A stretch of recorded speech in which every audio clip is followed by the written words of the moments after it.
行ってよしよしよし、食べようか。今日イワシです。ごま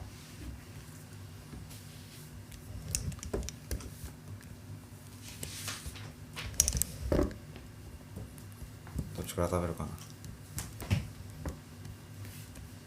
よし、そっちからか。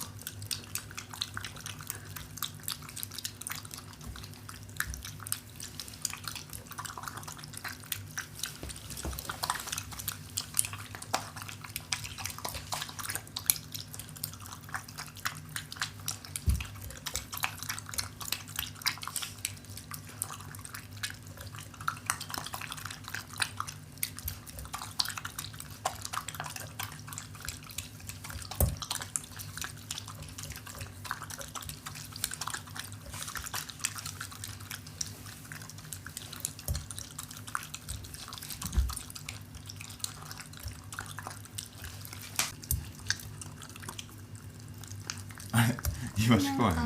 こうやってご飯食べて、あっち食べようとしたらこうやってやってみようとご飯に行く。あれ、ほらなんで嫌なんかな。どうなんだ。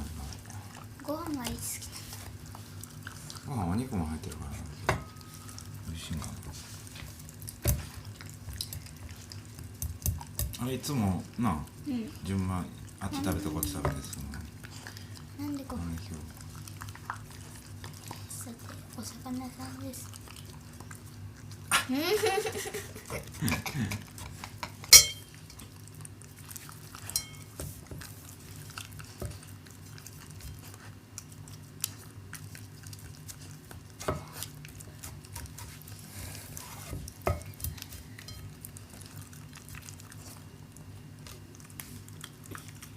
初めてだからなんやろうでかっ。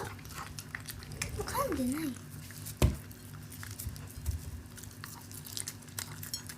柔らかいから大丈夫だこれ。でも花を取って。